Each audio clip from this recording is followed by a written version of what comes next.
Hello guys, welcome back to my channel. কেমন আছো তোমরা? আশা করছি সবাই ভালো আছো, আমিও ভালো আছি। বন্ধুরা, অনেক দিন পর আজ আবার একটি ভিডিও তোমাদের সঙ্গে শেয়ার করছি। সেটি হলো ট্যাংরা মাছের তেল ঝাল। ট্যাংরা মাছের তেল ঝাল আমি কিভাবে বানালাম সেটাই তোমাদের একটু শেয়ার করলাম। দেখো, এখানে আমি ট্যাংরা মাছ বাজার থেকে এনেছিল, সেটাকে কেটে ধুয়ে পরিষ্কার করে নিয়েছি। এখন আমি মাছে দিয়ে দিচ্ছি লবণ, হলুদ আর সরষের তেল দিয়ে মাছটাকে খুব ভালো করে মেখে নিচ্ছি। যেহেতু এটা আঁশ ছাড়া মাছ, যে কোনো আঁশ ছাড়া মাছ কিন্তু বন্ধুরা ভাজতে নিলে তেল ফুটে আসে, যার জন্য একটু কাঁচা তেল দিয়ে মেখে নিলে তেলটা ফুটে কম আসবে। দেখো, মাছটাকে আমি মেখে নিয়েছি। গ্যাসে একটি কড়াই বসিয়ে দিয়েছি। কড়াইটা গরম হয়ে গেছে। এখন এর মধ্যে আমি তেল দিয়ে দিব। আমি রান্নাটা সরষের তেলেই করব। দেখো, তেল দিয়ে দিয়েছি, তেলটা গরমও হয়ে গেছে। তেলটা এখন আমি কড়াইয়ের চারপাশে একটু ছড়িয়ে দিচ্ছি। এখন এক এক করে সব মাছগুলোকে আমি ডিপ ফ্রাই করে নেব। তাহলে বন্ধুরা, তোমরা আমার সঙ্গে থাকো আর পুরো ভিডিওটি দেখো। বন্ধুদের কাছে একটাই অনুরোধ করব, সব ভিডিওতেই আমি বলি, কেউ স্কিপ করবে না ভিডিওটা। যদি ভালো লাগে আমার ভিডিওটা তোমাদের, অবশ্যই একটা লাইক করবে আর একটা কমেন্ট করবে। আর নতুন বন্ধুরা যারা এসে আমার পরিবারে ভিডিওটি দেখবে, অবশ্যই লাইক কমেন্ট করবে। আর আমার রেসিপিটি ভালো লাগলে আমার চ্যানেলটিকে সাবস্ক্রাইব করে আমার পাশে থাকবে। দেখো বন্ধুরা, মাছ কিন্তু আমার ভাজা হয়ে গেছে, সেটা আর তোমাদের সঙ্গে আমি পুরোটা শেয়ার করিনি। দেখো, মাছগুলো ভেজে নামিয়ে রেখেছি, একদম ডিপ করে ফ্রাই করে রেখেছি। তারপর মাছ ভাজা তেলেই আমি দিয়ে দিলাম ছোটো এলাচ, লবঙ্গ, ছোট্ট এক টুকরো দারচিনি, আর দিয়ে দিব কালো জিরে ফোড়ন। ফোড়নটা ভালো করে ভাজা হয়ে গেলে, ফোড়ন থেকে যখন সুন্দর একটা স্মেল বের হবে, তখন বাকি উপকরণগুলো আমি এক এক করে ছেড়ে দেব। দেখো, ফোড়ন কিন্তু ভাজা হয়ে গেছে। এর মধ্যে এখন আমি দিয়ে দিব পেঁয়াজ বাটা।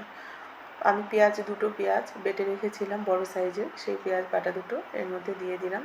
পেঁয়াজ বাটাটা খুব ভালো করে ভেজে নিয়ে তারপরে দিয়ে দিব রসুন বাটা। একটা রসুন, বড় এক টুকরো আদা আমি বেটে রেখেছি, সেটাও দিয়ে দিব।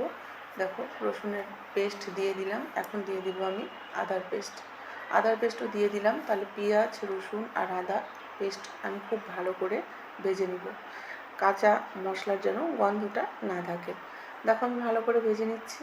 এখন দিয়ে দিব আমি পরিমাণ মতো হলুদ গুঁড়ো। এই দেখো, পরিমাণ মতো হলুদ গুঁড়ো দিয়ে দিলাম, আর দিয়ে দিলাম স্বাদ মতো লবণ। এখন খুব ভালো করে ভেজে নিব। ভেজে নিয়ে তারপর কিছু গুঁড়ো মশলা আমি এর মধ্যে অ্যাড করব, সেটাও তোমাদের সঙ্গে আমি শেয়ার করব। তাহলে বন্ধুরা দেখো, আশা করছি ভালো লাগবে ভিডিওটা, খুব একটা খারাপ লাগবে না। যদিও খারাপ লাগে, তবু কিন্তু মাঝপথে কেউ ছেড়ে দিও না, পুরো ভিডিওটি সবাই দেখো, এটাই আমার অনুরোধ।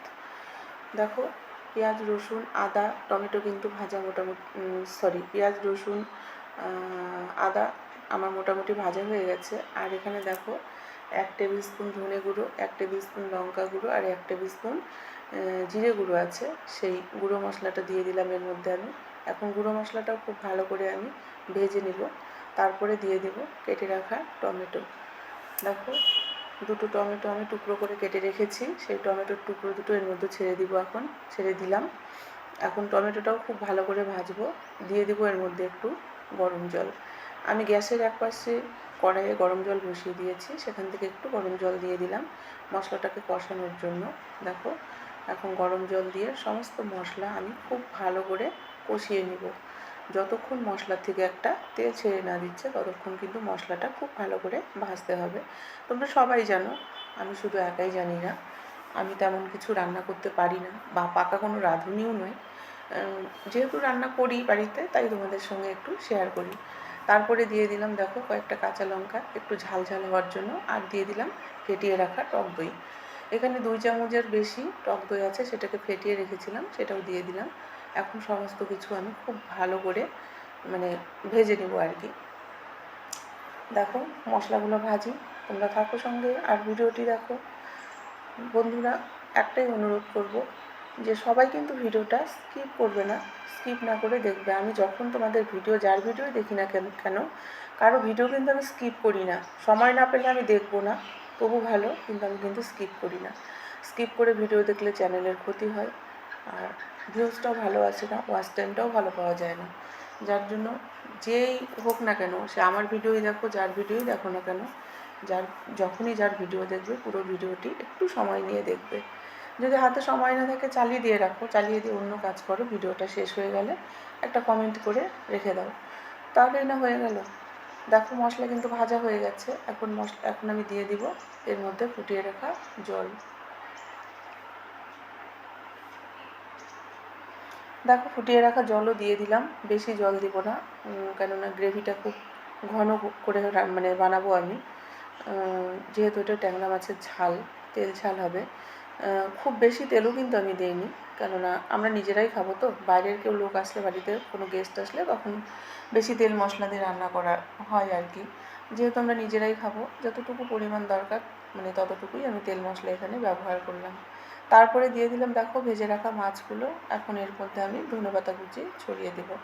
দেখো মাছগুলো দিয়ে মানে আলতো হাতে আমি ঝোলের সঙ্গে মিশিয়ে দিলাম। এখন দিয়ে দিব ধনেপাতা কুচি। দেখো ধনেপাতা কুচিও দিয়ে দিলাম।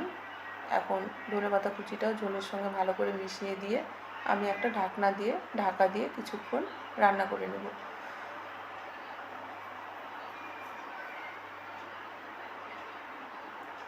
দেখো নেড়ে দিলাম। এখন আমি ঢাকা দিব। ঢাকা দিয়ে 5-7 মিনিট আমি মিডিয়াম টু লো ফ্লেমে রান্না করে নেব। তাহলেই কিন্তু আমার রেডি ট্যাংরা মাছের তেল ঝাল। দেখো ঢাকাও দিয়েছিলাম, 5-7 মিনিট আমার রান্না করাও হয়ে গেছে। এখন আমি ঢাকনা খুলে দিলাম। খুলে দিয়ে দেখো একটু নেড়ে দিচ্ছি, খুব বেশি জোরে নাড়া যাবে না, মাছগুলো ভেঙে যেতে পারে, তাই একটু হালকা হাতেই নেড়ে দিলাম। দেখো একদম কিন্তু মাছ রান্না আমার রেডি। দেখো নামিয়েও নিলাম, নামিয়ে সার্ভ করে মানে প্লেটে নামিয়ে সার্ভ করে দিলাম, তোমাদের ফাইনাল লুকটা দেখিয়েও দিলাম। দেখো কেমন হয়েছে রান্নাটা। এইভাবে একদিন বাড়িতে ট্রাই করে দেখতে পারো, খুব ভালো হয় খেতে। তাহলে বন্ধুরা আমার রেসিপিটি তোমাদের কেমন লাগলো, নতুন বন্ধু পুরনো বন্ধু সবাইকে বলছি, যদি ভালো লাগে অবশ্যই লাইক কমেন্ট আর শেয়ার করবে। আর দেখা হবে নেক্সট কোনো ভিডিওতে। ততক্ষণ ভালো থেকো, সুস্থ থেকো বন্ধুরা, টাটা।